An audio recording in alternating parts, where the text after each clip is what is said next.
Welcome back, everyone.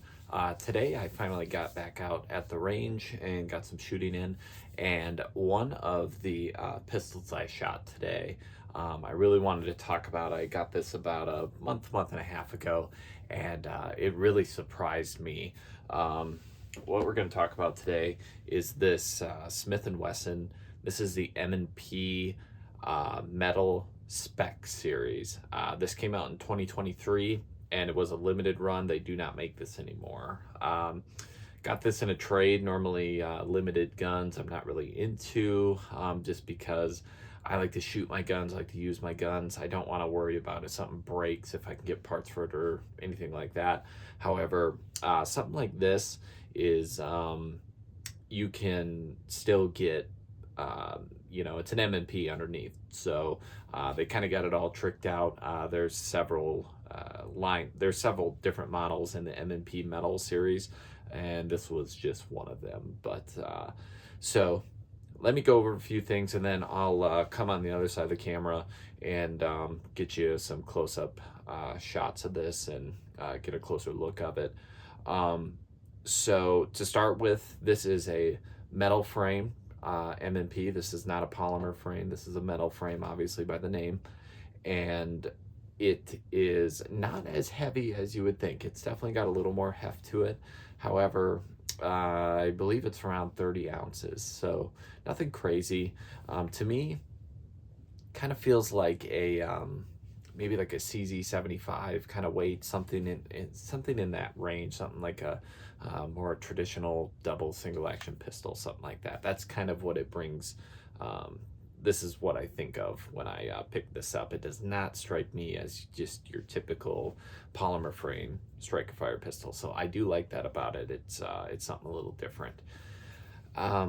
Where to start with this? Boy, I didn't have, I wasn't expecting much when I took this out today. I thought, this isn't going to really shoot that much different than a regular M&P, which is, as we all know, very nice shooting handguns.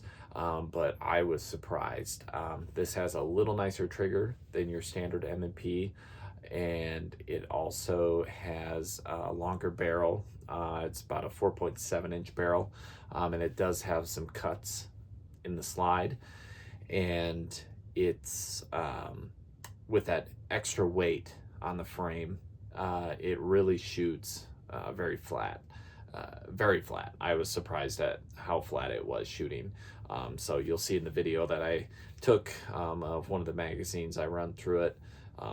It's just a very nice point and shoot pistol, very easy to control. I would definitely recommend any of these metal framed Smith and Wessons. Most of them are going to be more in that $700-800 price range. They don't really make these anymore, but these were running about $1,000. So comes with 4 magazines, comes in a huge box, makes it look like you're getting something totally different, but comes with 4 magazines, comes with 2, I believe they are 17 round magazines, and then it also comes with 2 I believe they're 23 round magazines, something like that, with the extended base plate.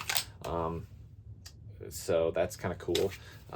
Normally I don't care about these too much, but came with 4 magazines, which I think is really nice that it came with that many.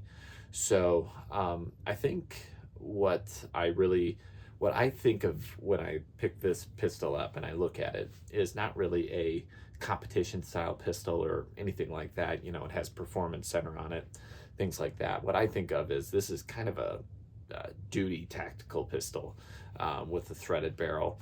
This normally does have a compensator on there. However, it's a Faxon compensator.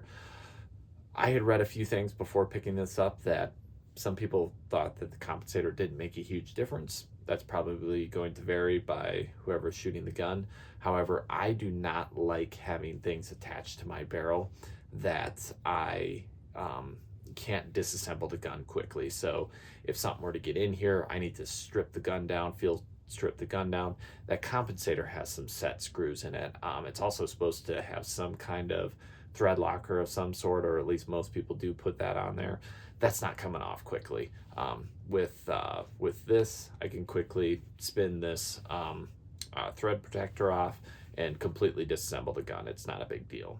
So let me turn around and give you a little different perspective on this, and then we'll start the video again.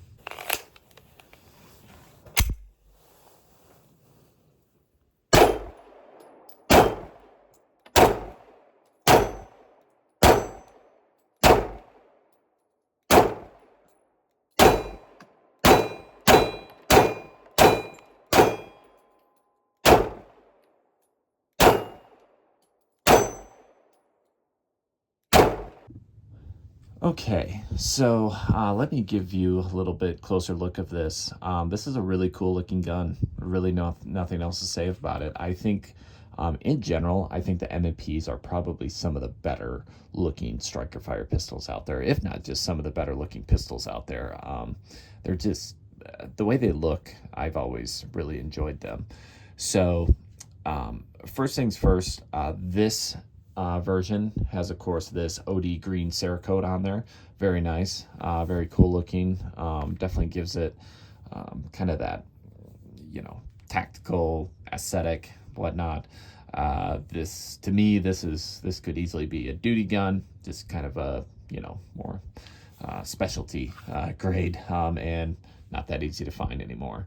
So the first thing I noticed with this is typical M&P grip on there, very aggressive grip texture, which I really like, and also just the detail that they put in this. I really like. I like the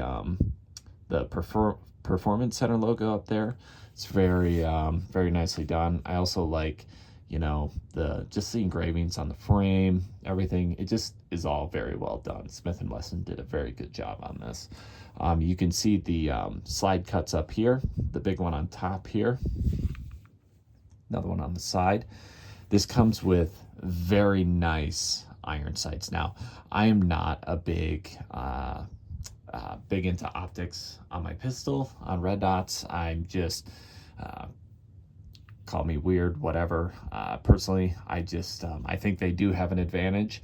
However, they do take a lot of training and a lot of consistent training.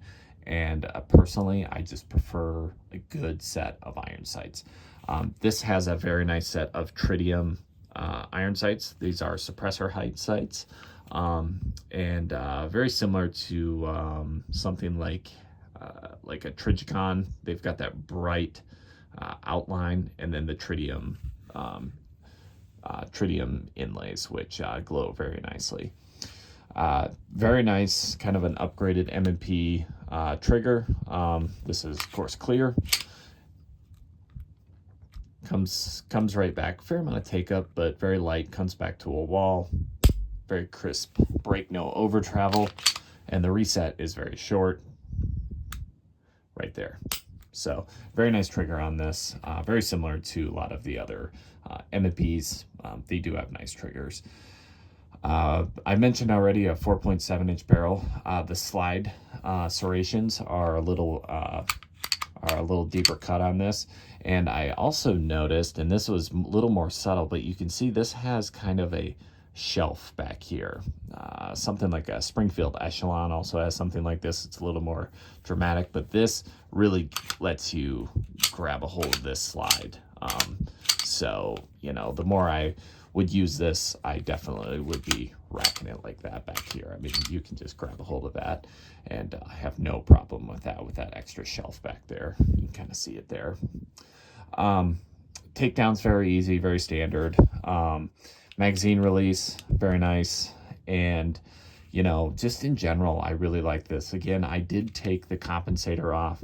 To me, I don't like something like that on a pistol that I personally will consider more of a upgraded duty pistol. I don't see any reason why you couldn't use something like this, especially in this cool OD green color.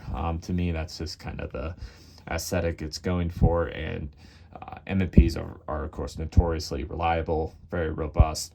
And with this aluminum frame, this is an aluminum frame. It's got a nice weight. It's not too heavy, but it's also not too light either. It lets you know there's a little bit of heft there, but nothing crazy. Everything else is going to be very M&P like, all the grips, all of that. Quality is excellent. All the engravings, the slide serrations, slide cuts, the iron sights are excellent. Accuracy was very good, and it shoots incredibly flat even without the compensator on there. This was a very flat shooting pistol. I pretty much did not have to reset. I could just stay right on target. I didn't have to bring that down. There was very minimal muzzle flip, and it just made for a very pleasant shooting pistol. So if you find one of these, for sure pick it up. However, they do make other M&P Metal series pistols, so yeah, I would definitely recommend them. These are very high quality, very much worth the $700 to $800 that most of them seem to go for. These ones, if you find them, are probably going to be around $1,000. However, I do think that the most of the Metal Series ones are going to be very similar to this. So anyway, that's my thoughts on the Smith and Wesson Metal Spec series. So thank you for watching.